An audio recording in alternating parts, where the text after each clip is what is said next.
So the first type of inequality we're going to look at is the and compound inequality. All right, first I'm going to rewrite the problem.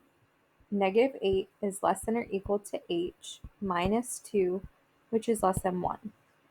The goal of solving a compound inequality is to get the variable, or in this case, h, by itself. I'm going to treat this just like an equation and separate my sides. To keep everything balanced, whatever we do to one side, we have to do to all sides. So to get h by itself, we need to do the opposite operation. Right now we have minus 2, so the opposite of minus 2 would be plus 2. And whatever we do to this side, we need to do to all sides. So I'm going to add 2 to all three sides. These ones cancel out and we're left with h. On this side, we have 1 plus 2, so this becomes 3. And on this side, we have negative 8 plus 2, which becomes negative 6. Now we can erase our lines. And here's our final compound inequality.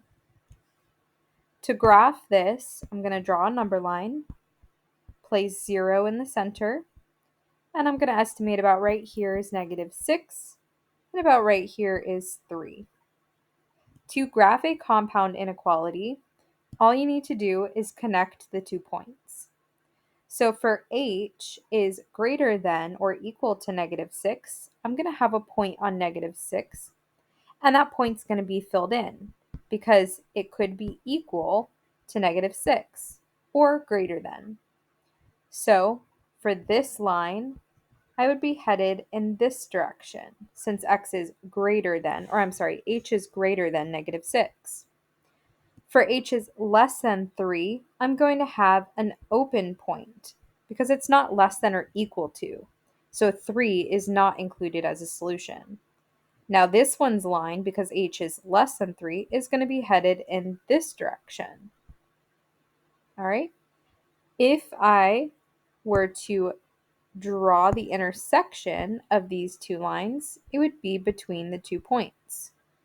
So you don't have to graph the lines, just simply the intersection between the 2 points. Okay, let's move on to the second example.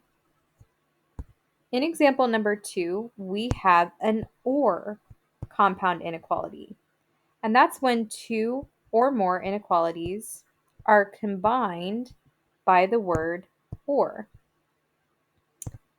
To solve and graph these, you should start with just one at a time.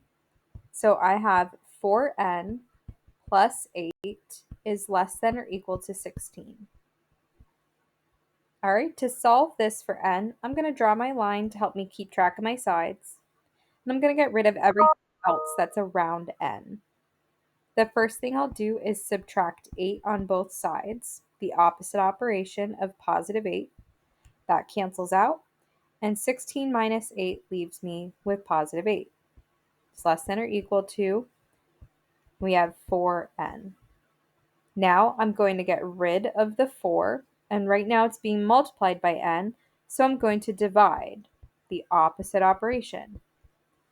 My 4's cancel out, and I'm left with n is less than or equal to 8 divided by 4, which is 2. Now for my second inequality, I have negative 3n plus 7 is less than negative 11. To get n by itself, I'm going to do the opposite operation and subtract 7 from both sides. Negative 11 minus 7 is equal to negative 18. Negative 3n I bring down, and now I'm going to do the final step to get n by itself and do the opposite operation, which is to divide by negative 3. And whatever I do to one side, I need to do to the other. So I'm left with n, and negative 18 divided by negative 3 is positive 6.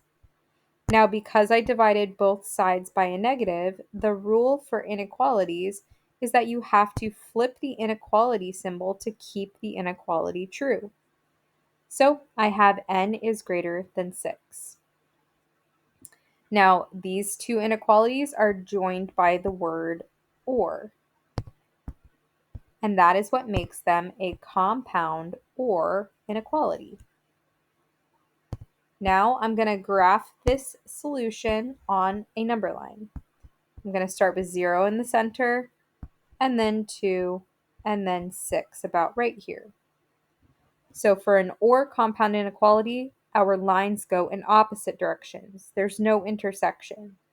So for my 2, my n is less than or equal to 2. I'm going to graph an open point and fill that in. And because n is less than, I'm going to head in this direction. For my n is greater than 6, I'm going to have an open point and keep it open because it's not equal to. And since n is greater, I'm going to head in this direction. So here are our solutions and our lines to the compound or inequality. I hope that this was helpful.